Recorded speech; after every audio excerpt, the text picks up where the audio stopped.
जय हिंद दोस्तों, स्वागत है आज के सेशन में। आज का जो टॉपिक है वो बहुत ही इंटरेस्टिंग सब टॉपिक होने वाला है, क्योंकि आज जो है वह एकदम बॉन्ड लाइन नोटेशन के बारे में बताने जा रहे हैं। आज का जो टॉपिक है वह है बॉन्ड लाइन नोटेशन। क्या है? Bond line notation. किस प्रकार से एक बॉन्ड खींचा जाता है और उस बॉन्ड का नॉमेनक्लेचर किस प्रकार से किया जाता है, आज हम लोग जानने का प्रयास करेंगे कि कैसे वो किया जाता है। चलिए, IUPAC names of organic compounds represented by bond line notation. Bond line notation को रिप्रेजेंट करते हैं तो उसका IUPAC नेम किस प्रकार से लिखेंगे उसके बारे में आज हम लोग जानकारी हासिल करने वाले हैं। ध्यान दीजिएगा, कुछ ऐसे पॉइंट्स होते हैं, कुछ ऐसे बॉन्ड लाइन नोटेशन जो होता है वो हमारे लिए एक सुविधा कर देता है, सिंपल होता है। जो सिंपल होता है और हमें आसान मेथड होता है, जो रिप्रेजेंट करके हमको ऑर्गेनिक मॉलिक्यूल में दिखाया जाता है।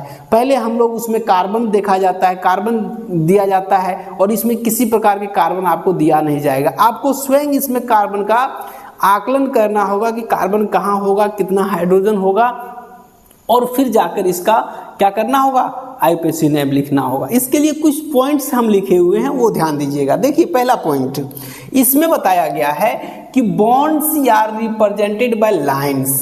कहता है बॉन्ड जो होगा वो लाइन में रिप्रेजेंट किया जाएगा। किस में किया जाएगा? लाइन में किया जाएगा। उसके बाद कहता है दस ये single line represents single bond. अगर हम केवल इस तरह खींच दिए तो ये हो गया सिंगल आबंध, कहीं भी द्वि आबंध का नजर नहीं आ रहा है। तो वही बता रहा है कि single line represent single bonds, single line represent single bonds, single bonds. Two parallel lines represents double bond. अगर हम दो ठो पैरेलल लाइन यहाँ दे दिए तो ये क्या कहलाएगा? डबल बॉन्ड कहलाएगा। क्या कहलाएगा? डबल बॉन्ड कहलाएगा। और while the notation for triple bond is the form of three parallels line, तो अगर यहाँ पर एक और लाइन दे देंगे तो तीन पैरेलल लाइन हो गया, तो ये कहलाएगा त्रिआबंध। क्या कहलाएगा? त्रिआबंध। ये तो बात है हमारा ये लाइन में। अब दूसरा पॉइंट हमारा कहता है, क्या कहता है? दूसरा पॉइंट नंबर 2 में कहता है कि carbon atoms are denoted by the line ends of line intersecting. अगर हम बात करें उसमें, अगर ब्रांच की बात कर दें, अगर उसमें और भी डिनोट कर दें, दूसरा एटम्स को जोड़ दें, तब कहाँ पर जोड़ेंगे?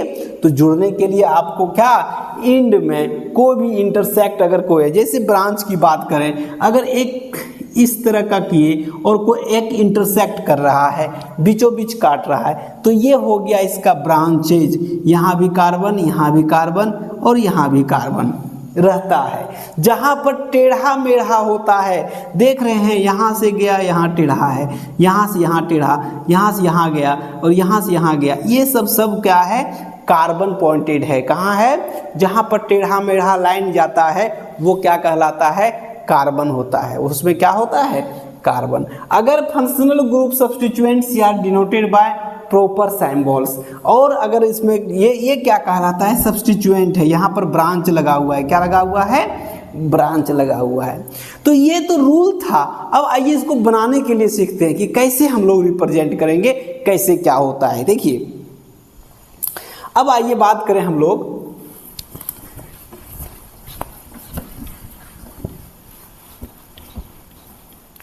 अब फॉर एग्जाम्पल्स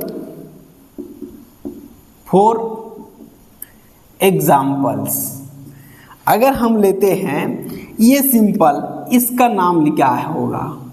यहाँ देखिए, ये नोटेशन अभी हम बताए कि जहाँ टेढ़ा मेढ़ा होता है वहाँ क्या होता है? कार्बन। इसको हम लिख सकते हैं। क्या लिख सकते हैं? देखिए, यहाँ है तो CH3 से शुरू होता है, यहाँ से यहाँ, फिर यहाँ पर कार्बन है तो यहाँ क्या हो गया? CH2, फिर यहाँ पर यहाँ आ गए, फिर क्या हो गया? CH2, फिर यहाँ से यहाँ आ गए, क्या है? CH3। ये हो गया। अब इसका नाम क्या हो जाएगा? बता सकते हैं? कितने कार्बन्स हैं बताइए? 1 2 3 4 यानी क्या नाम हो गया इसका, सीधा सीधी ब्यूटेन। क्या नाम हो गया, ब्यूटेन। इस लाइन का नाम क्या है, ब्यूटेन नाम है। क्या है, ब्यूटेन नाम है। अब देखिए अगर हम इस तरह लिए और एक ठो यहाँ पर दे दिए इस तरह, तब क्या होगा, इसका ध्यान दीजिएगा। इसके लिए आपको इस तरह लिखना होगा।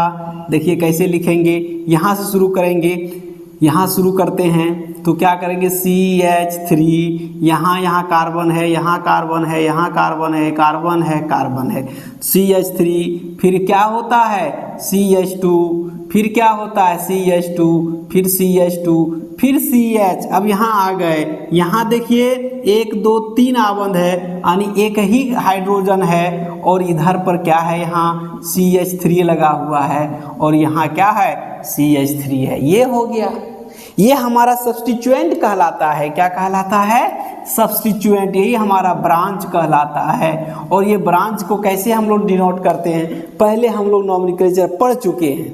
पहले क्या पढ़ चुके हैं, नॉमेनक्लेचर पढ़ चुके हैं, तो उसको हम लोग नॉमेनक्लेचर आसानी से कर सकते हैं। 1 2 3 4 5 6। पहले देखिए 2 मिथाइल, क्या 2 मिथाइल, 2 मिथाइल। उसके बाद क्या हो जाएगा, देखिए कितना कार्बन है, हेक्सेन, 2 मिथाइल हेक्सेन। क्या हो गया इसका नॉमेनक्लेचर, 2 मिथाइल हेक्सेन। यानी इसको हम लिख सकते हैं, इसका क्या नाम हो गया, 2 मिथाइल हेक्सेन। अब हम इसी में कर सकते हैं, इतना स्ट्रक्चर बनाने की जरूरत नहीं है। देखिए अगर हम बात करें इस तरह से, कोई इंटरसेक्ट यहाँ कर गया, कोई इंटरसेक्ट इस तरह कर गया, तब क्या होगा इसका नॉमेनक्लेचर, तब क्या होगा, काउंटिंग हम लोग उधर से करते हैं जिधर से हमारा ब्रांच नज़दीक होता है, नज़दीक होता है उधर से हम लोग क्या करते हैं, उसको काउंट करते हैं। सबसे पहले 1 2 3 4 5, ये हमारा हो गया। अब देखिए यहाँ पर ब्रांच, यहाँ पर हमारा है, यहाँ पर भी मिथाइल है, यहाँ भी मिथाइल ग्रुप है, यानी ये आपका क्या हो गया, मिथाइल ग्रुप। इसको हम इस तरह से लिख सकते हैं, ध्यान दीजिएगा, CH3 CH2 CH2 CH2 CH3 CH3 और CH3, ये हो गया। इसको भी नॉमेनक्लेचर आप करके देख लीजिए, क्या हो जाएगा, 1 2 3 4 5 6। इसका नाम क्या हो जाएगा, आप लिख सकते हैं, इसका नाम क्या लिख सकते हैं, 2 पर है, 2 डाइमिथाइल, 2 डाइमिथाइल पेंटेन। क्या लिख सकते हैं, 2 डाइमिथाइल पेंटेन लिख सकते हैं। यहाँ देखिए 2 ब्रांच अगर साथ में है तो 2 क्या हो गया, डाइमिथाइल पेंटेन हो गया। उसके बाद अगर हम बात करना चाहे एक और कंपाउंड की, अगर जिसमें द्वि आबंध हो, ध्यान दीजिए, अगर यहाँ द्वि आबंध आ जाए तब क्या कीजिएगा, इस तरह से कंपाउंड है और इस कंपाउंड में यहाँ पर द्वि आबंध है, यहाँ पर क्या दे देते हैं, द्वि आबंध देते हैं, तब क्या हो जाएगा, चलिए ये आबंध हो गया, तब इसका नाम क्या हो जाएगा, सिंपली इसी में करके बता दीजिए। देखिए काउंटिंग करेंगे, यहाँ से 1 2 3 4 5 और 6, क्या हो जाएगा बता सकते हैं। 6 कार्बन को आप क्या कहते हैं, हेक्सेन कहते हैं। क्या कहते हैं, हेक्सेन। तब क्या हो जाएगा, लिखेंगे हेक्स 3 इन, क्या लिखेंगे, हेक्स 3 इन। क्या हो जाएगा इसका नॉमेनक्लेचर, हेक्स 3 इन। अगर हम बात करें 2 ठो ब्रांच के साथ साथ त्रि आबंध हो जाए, अगर बात करें इस तरह का नॉमेनक्लेचर हो और यहाँ पर एक ब्रांच दिया गया हो और यहाँ पर एक द्वि आबंध दिया गया हो, तब क्या होगा इसका नॉमेनक्लेचर, नामकरण क्या हो जाएगा बताइए। इसको हम लोग किधर से काउंट करेंगे, 1 2 3 4 5 6, 1 2 3, लेकिन यहाँ हमारा ब्रांच देखिए नज़दीक इधर आ रहा है, काउंटिंग कर दीजिए 1 2 3 4 5 और ये क्या हो गया 6। क्या हो गया 6। क्या नाम हो जाएगा, पहले देखिए 3 डाइमिथाइल, उसके बाद कितना कार्बन है हेक्स, कितना पर है 4 इन। क्या हो गया 3 डाइमिथाइल हेक्स 4 इन। इस तरह से हम लोग इसका नॉमेनक्लेचर कर सकते हैं।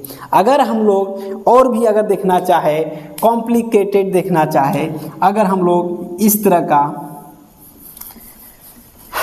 देखिए, एक और यहाँ देखना चाहेंगे इस तरह का, देखिए ये हमारा है,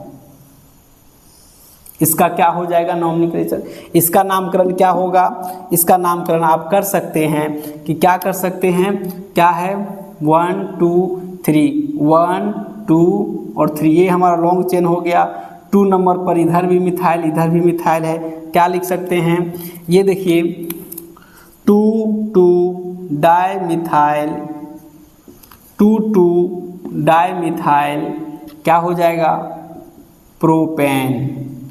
क्या हो जाएगा इसका नाम 2 डाइमिथाइल प्रोपेन। ये तो हमारा बॉन्ड नोटेशन का एक छोटा सा वीडियो था। आपको कैसा लगा हमें कमेंट बॉक्स पर ज़रूर बताइएगा। हमें आपका कमेंट का इंतज़ार रहेगा। धन्यवाद।